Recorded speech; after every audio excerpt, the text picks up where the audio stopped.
স্বাগতম হেরপি ল্যাবে আজকের ভিডিওতে। সবেদা মিষ্টি স্বাদের এই ফলটিকে আমরা সাধারণত শুধু নাস্তা বা ডেজার্ট হিসেবেই দেখি, কিন্তু আজ জানবো সবেদা কিভাবে আমাদের শরীরের ভেতরের সিস্টেমগুলোকে ব্যালেন্স রাখতে সাহায্য করে এবং জ্ঞান ও পুষ্টিবিদরা একে একটি ফাংশনাল ফ্রুট বলে থাকেন। প্রথমত, সবেদা ও শরীরের পানি লবণ ভারসাম্য। সবেদায় থাকা প্রাকৃতিক পটাশিয়াম শরীরের ইলেকট্রোলাইট ব্যালেন্স ঠিক রাখতে সাহায্য করে। গরমে অতিরিক্ত ঘাম হলে শরীর যে লবণ হারায় তা পূরণে সবেদা কার্যকর।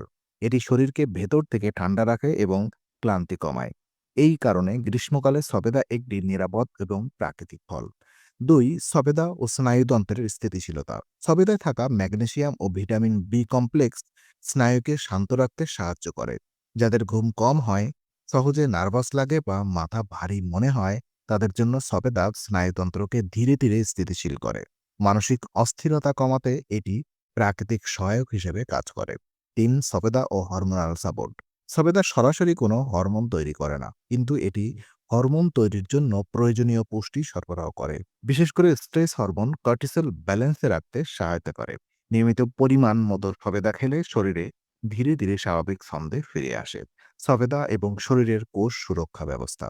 সবেদায় থাকা অ্যান্টিঅক্সিডেন্ট কোষকে ফ্রি র্যাডিকেলের ক্ষতি থেকে রক্ষা করে। এর ফলে কোষের আগাম ক্ষয় কমে এবং শরীরের দীর্ঘ সময় কার্যকর থাকে। এই কারণেই সবেদাকে বয়সজনিত সমস্যার বিরুদ্ধে সহায়ক ফল বলা হয়। সবেদা খাওয়ার সঠিক সময় এবং পদ্ধতি। সবেদা খাওয়ার সবচেয়ে ভালো সময় হলো দুপুরের দিকে বা হালকা ক্ষুধার সময়। খুব ঠান্ডা বা খালি পেটে না খাওয়াই ভালো। একসাথে বেশি না খেয়ে পরিমিত পরিমাণ খেলে উপকার সর্বোচ্চ পাওয়া যায়। ডায়াবেটিস বা বিশেষ শারীরিক অবস্থায় থাকলে অবশ্যই পরিমাণ নিয়ন্ত্রণ জরুরি। সবেদা শুধু একটি মিষ্টি ফল নয়, এটি শরীরের ভেতরের ভারসাম্য বজায় রাখতে এক প্রাকৃতিক উপহার। ভিডিওটি ভালো লাগলে লাইক দিন, শেয়ার করুন এবং হেলপি ল্যাবকে সাবস্ক্রাইব করুন। আর কমেন্টে জানান আপনি সবেদা কখন খেতে পছন্দ করেন।